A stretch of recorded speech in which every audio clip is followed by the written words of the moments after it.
Hello everyone, welcome back to my channel, Mental Health and Wellness. And today I have a story out of Maryland. And this story is about a young mother, 24 years old, who was diagnosed with schizophrenia. But she stopped taking her medication because she said that the medication makes her feel like she's not herself. She's not herself when she takes the medication. Okay, so she has, well, she had a little boy, and he was 3 years old, and she decided that she was going to take him to the park one day.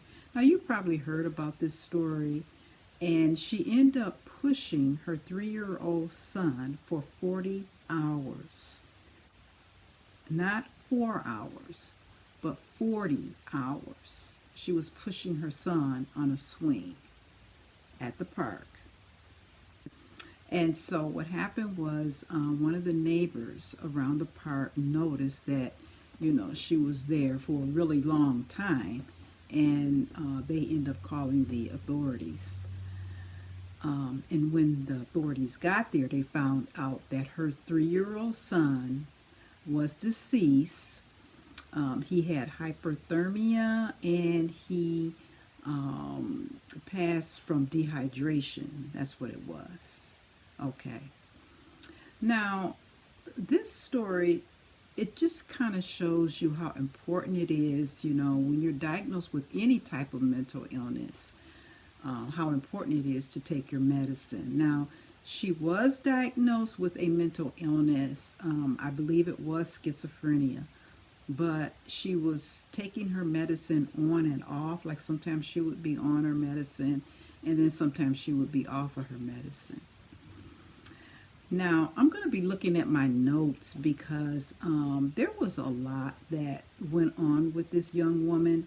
Another thing that I didn't know was that her name is Romicia. Okay, so now she and her son and Romicia's mother, they were homeless. I didn't know they were homeless. So they were actually living at a motel when this happened, and they probably are still homeless, but it's just that I didn't know that she was homeless.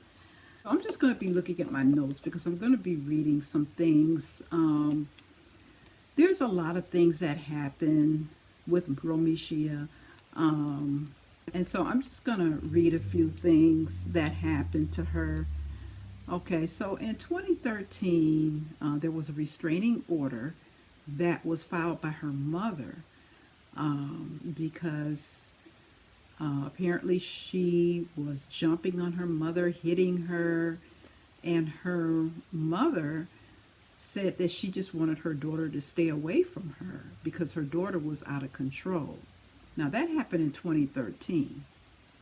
Then in 2012, there was an altercation between the mother and the daughter again. And the police was called, and she was actually charged with second-degree assault. Okay, then in 2011, there was another incident. And Romicia had wrote the court a letter, and in the letter, it had stated, and I'm just going to read this. This is a quote. She said, "Between being a mom, working, and going to school, I have a lot on my hands." Actually, she said, "I have a load on my hands." And that's end of quote. Okay.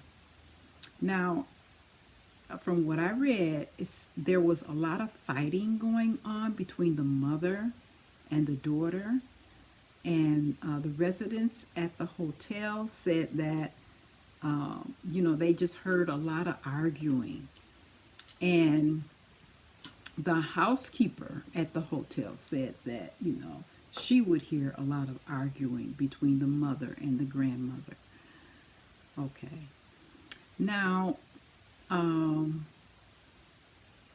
this first happened, they were going to charge Romicia with the death of her son. until they did the investigation and they found out that she had struggled with mental illness, and there was a lot of problems that she had in the past with mental illness. Okay, so she was not guilty by reason of insanity. And so, it's really sad that this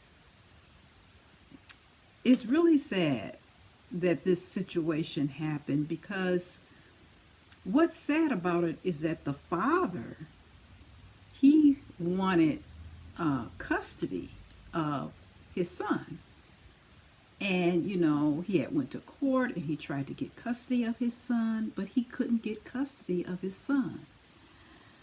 And so, he had a job, from what I read, he had a job. He sounded like a really, good guy, but he still couldn't get custody. Maybe the courts thought that Romicia could take care of her child. I don't know. But the system really failed her. And the system failed her son, her little 3-year-old son.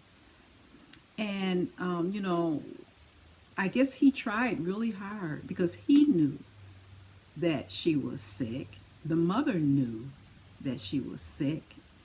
But, trying to convince a court that someone is sick and that someone really needs help and they cannot take care of their child is a really hard thing for a man to do. So the courts just kept the 3-year-old with his mother, which is really sad. And, she was just a ticking time bomb, really. She was just a ticking time bomb, just waiting to happen, just waiting to explode. It was too much being a mother, having a job, and going to school. That was just too much for her. And she had a mental illness. So I think what needs to happen is, people like me that are advocates for the mentally ill, I think somehow or another we need to, there should be ways that the courts can, sit down with the mother. The mother knew she had problems. Sit down with the father and just, talk to the loved ones, the people that's closest to the person that has the mental illness. And ask a lot of questions and find out, is she capable of being a mother? Now, I don't know if they had a meeting with the dad. I don't know what happened. But I just think if the mother and the dad had came together, and said, she's not responsible. She can't have a child when she's not taking her medicine. What can we do? What can we do? And it's just so hard for courts to listen to families. It really is, especially families that have loved ones that have a mental illness. I don't know if it's because they don't know that much about mental illness, and I'm sure that's what it is. They probably don't know they probably don't know everything that they should know about mental illness. But now, Romicia, she's ordered now to get mental health treatment. So she's on a mental health treatment now. So that means that she's ordered to take her medicine. She's ordered to see a psychiatrist. So now, she's ordered to do these things. Whereas before, she wasn't ordered to do it. But so what I'm wondering is, why can't the courts sit down with the loved ones before it comes to this? Before it comes to her losing her child. Why can't the courts sit down with the loved ones and have a meeting And then they can tell their stories about what they seen at home. You know, the mother can tell her story and the dad can tell his story. So, from what I read, I don't think that happened. I don't think that happened. Because I think if that had happened, I think the little 3-year old would be here today. So, you know, I'm an advocate of mental illness. And if you are out there and if you are an advocate of mental illness, just tell me, you know, what do you think about this story? Do you think that the system failed um, the little 3-year old? Do you think the system failed the mother? You know, what do you think about that? Because I do. I think the system just failed both of them.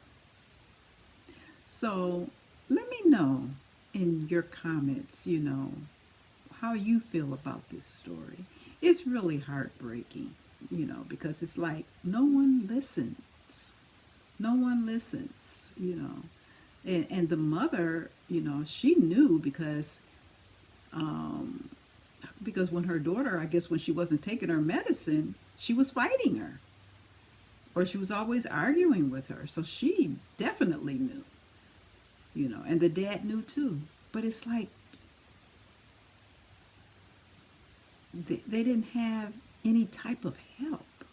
You know, they didn't have any type of help. So let me know what you think. Okay, if you like this video, please like and subscribe, and I will see you in my next video. Okay, thank you. Bye-bye.